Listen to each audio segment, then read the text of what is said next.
Hello everyone, Joe Short1 here. I'm back with another exciting Clash Royale video, and today we're going to be talking about the newest evolution as of right now. It is Archer's Evolutions, and we're going to be talking about it, the hit points, the stats, and basically everything else to see if it's actually really worth it for your buck, to basically get her. For me personally, by the looks of it, honestly, this was not bad.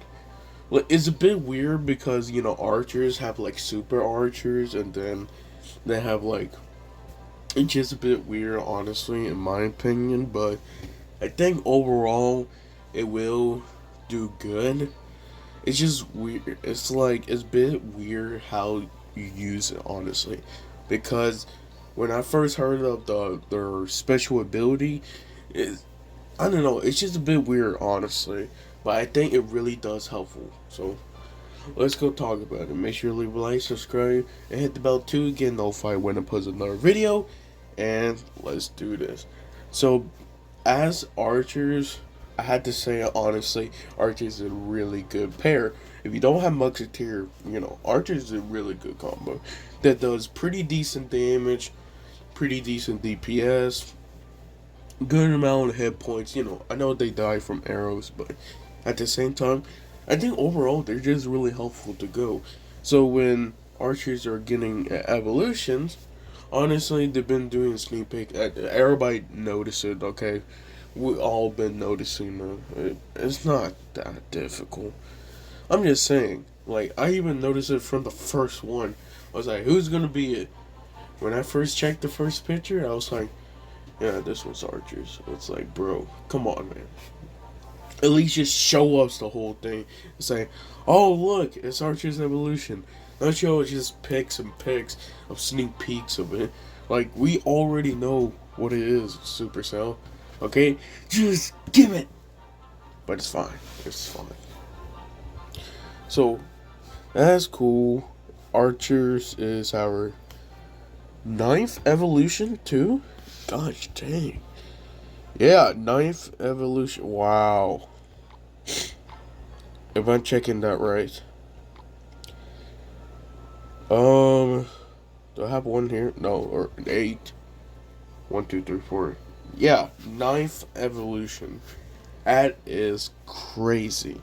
So, overall, I had to say, for me personally, if I had to give her a tier, as of right now, because I'm not sure, not to be rude, I think she's going to get a nerf sooner or later, but honestly, I'll probably just put her in, like, top 4, really.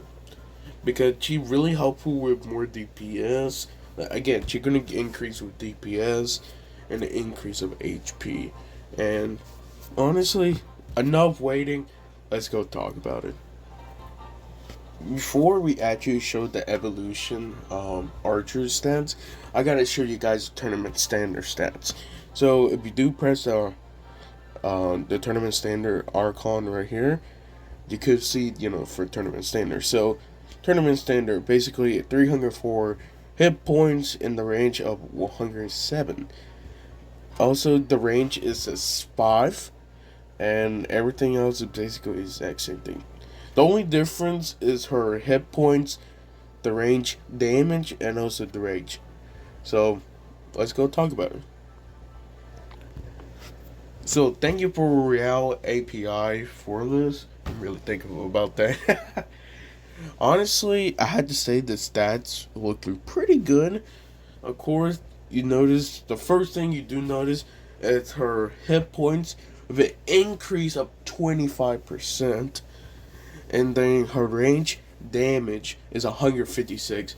So what was it, 107 to 156? That's almost close to a 50 damage per hit, basically. And then the new ability, Power Shot damage, is 312. If you do notice, the range is 6.5. That's big. Like, if you think about it, that's the one, two, three. I think that is the fifth longest, third longest if we're talking about troop. But I think Magic Archer is longer. Yeah, Magic Archer is longer, and Princess is definitely longer because Princess is like 11 range, and then wow, that's really crazy actually. Okay, 6.5. Okay, and cycle is too, so I think that's pretty good overall. So we check over here, Archer's Evolution. Again, thank you for Real API for this. The hit points is plus 25%. The range is plus 30%, and the cycle is 2. Ability Power Shot does double damage to targets between 5 and 6.5 tiles away. If she was hitting something really close, like say for example a mini P.E.K.K.A, they will not do double the damage. So that's really important. You gotta make sure that she's far away, not too much, because if she's too much far away, then she can't start doing those DPSs. But if she is within the range of 5 to 6.5 tiles, then she is doing double the damage per hit. So you guys gotta learn that officially, because that actually will make a huge difference.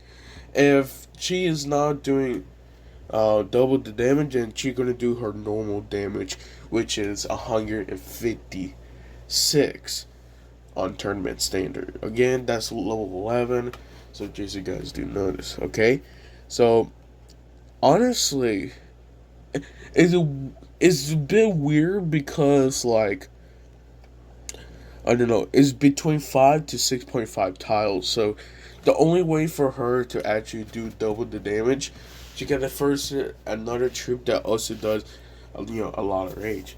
Like for example, a Musketeer or a Magic Archer, anything like that, or Dark Goblin would be really helpful. I wonder if she can actually one shot Dark Goblin. I don't think so, but you don't know. It sounds really good on paper, but honestly, we just have to wait and see. It sounds actually really good, but honestly, I don't think she's gonna one shot like any of those troops that can survive. Arrows. I think it would take a little slither of health, and then they finally it basically two shots with the power shot. So, like for example, Dark Goblin, I think it would take 3 shots for a Musketeer with Power Shot. So 1, 2, 3. Yeah, I think that should be good enough, honestly. Uh, so we do Soul and Firecracker, and Firecracker Evolution does survive 2 shots, right? I think it does survive 2 shots from the Power Shot. Well, it really depends how you play her too, because placement is also key too. If you place her close with the archers, then she would survive more shots. But if she's like far away, and the archer's evolution is also far away too, then it would take 2 shots to order to kill her. But it will take enough so the firecracker evolution will take 1 shot.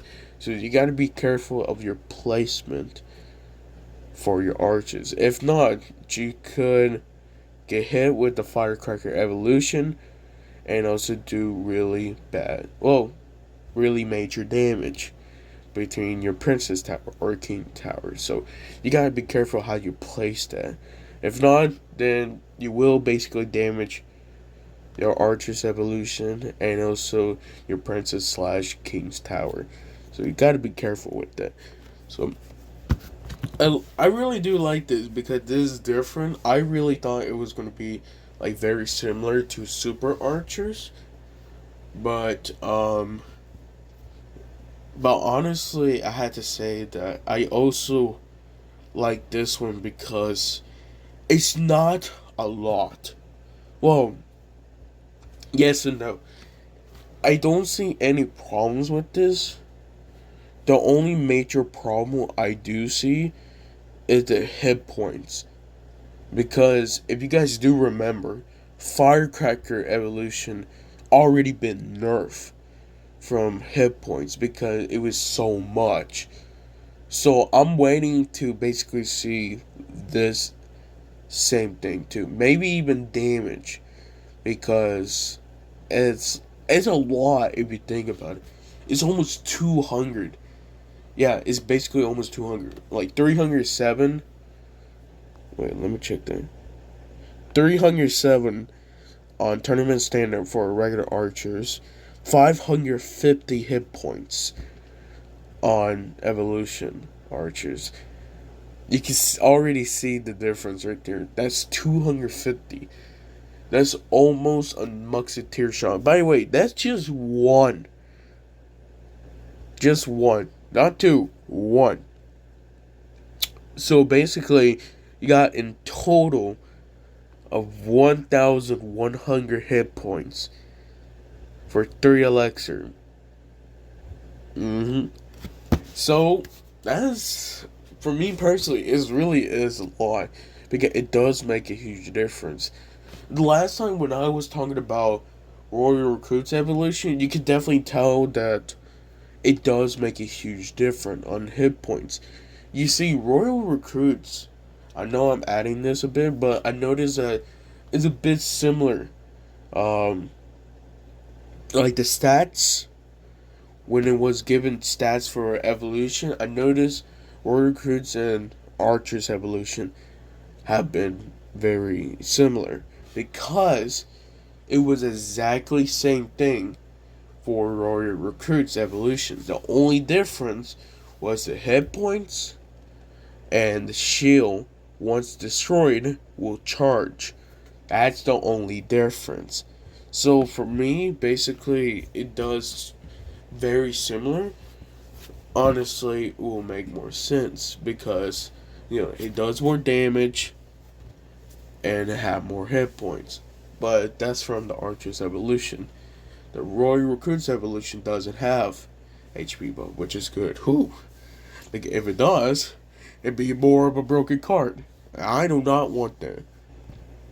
So here it shows the Archer's evolution power shot range, which is basically 5 tiles to 6.5 tiles. About that radius. So I noticed if you do place her in the middle, let's say for example, you put Royal Recruits, okay? If your opponent used Archer's evolution, and you could put her in the middle, and it would start doing really good damage because, they're coming close to their tower, but at the same time, with the radius very far away, she could really just tick off all those like shield before she does normal damage. Even her normal damage is pretty good, 156 damage per hit. So honestly, I think overall it does make good since her power shot is basically double damage. But I think she's really good for basically like arrows bait, just like the firecracker evolution because, they both can survive arrows. So you're gonna have to bring basically like a fireball. Their speed is still the same, so you don't have to worry so much about like predicting your fireball early. Not like the firecracker evolution, which I still hate. I still hate that card. Honestly, I will delete it if I have a chance. But I think overall what makes a difference is how the Archer's evolution power shot does double the damage because, not gonna lie, I'm still worried about it because it does double damage. I know it's 5 tiles to 6.5 tiles, but at the same time, it does make a huge difference. You notice in the picture that the double power shot area is really actually close to right there. It's really good for defending. It can really hold for those pushes that push in the left side and in the right side. Basically both sides. So, since archers can survive an arrow shot, you can use that bait to use a regular firecracker. Because I'm gonna say one of the most best counters for me personally for Royal Recruits is firecracker. And you could use anything else like a Musketeer or basically Archer's evolution to order to help because since their power shot does double the damage, it would be really helpful for taking out those shields. If only they have, like Warrior Recruits evolutions, it does make a huge difference. Because that means they won't be doing double the shot after they start charging. And then, it dies. But I think overall, it does really make a difference of how you place it. Because of, you want to use that power shot immediately. So you can see that when it comes to defending on Hog Rider, don't put it so close. Like, let's say for example a Hunter or a Mini P.E.K.K.A. because they are close damage that if you get them close they do a lot of damage.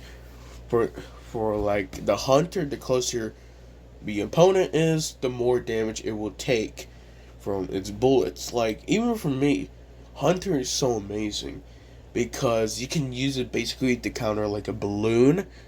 It does so much damage just for 4 elixir. And people underestimated that guy, but that's not what we're going to talk about. We're talking about evolutions of archers. And I have to say, when it comes to like defending Hog Riders, if that's the only thing you can do, I guess so. It's probably going to get like a hit or two. But honestly, I think the best way is just to get Archer's evolution and with Ice Spirit, just to slow down good enough so you can basically one shot the Hog Rider, and you would still be good anyways because you got Archer's evolution and also basically full health, and you can split ways so you can push one side and push the other side. So it really does depends how you do play, because here's the point: if you place them too far, then they can't hit the Hog Rider like that, and basically it would get more hits. So it really does depends how you're gonna use it. I think honestly the best way to use like the archers like with a combo is with Snowball, because since Snowball does, if you remember the last rework for them, it was the less damage. I think it was 7% less damage, but an increase of slowdown, which makes a difference. I don't know why not a lot of people are using Snowballs more. I think it does really good damage. Like, good DPS, but now the slowdown is 3 seconds. That makes a huge difference. Especially if you're not really good at placing, like, on time, then using a Snowball will be really helpful for defending. For just 2 elixir. Basically, it's a fireball, like, less. But it does really good damage. So, I feel like overall, it's like Archer's evolution with Snowball will really make a huge difference. Because Snowballs, it can really slow down things. Like, for example, like, you can definitely use it for a P.E.K.K.A. So, it can take in more shot from the power shot and do double damage every single hit until it get close. Because once, if you think about it, what was it? The hit speed is 0.9 seconds. Same hit speed as regular archers. It will basically do, more damage because, it's evolution. And it does actually make a difference, over time. So, especially if you're defending with anything tanks like Giant, Hog Rider, Golem, Goblin Giant, it will make a huge difference to put them far away. So make sure to put them far away. And for me personally, I think you could place them in the middle, and that's the best way. Because so they can split and defend 2 towers like that. So I think that's all I really want to talk about. Honestly, I have to say Archer's evolution's doing great. I do want to say before I do end this video, if it does sound like me like having problems right here, I'm not. I just have a really bad runny nose. I had to stop this video like many times to clean it, but okay, I'll be fine. But I do want to say that I'm really grateful for Archer's evolution to come back. Dude, it's 9. Ninth evolution. Wow. I can't wait until we get everybody evolutions. Well, if that actually is going to happen. But, I don't know. Let's see. So, thank you guys for watching this. I'll see you guys next time. Okay, I'll make sure to get better. Okay? Yeah, I'm still feeling the wheeze from last week. But, I think overall, I can get better. See you guys next time. I love you guys to the best.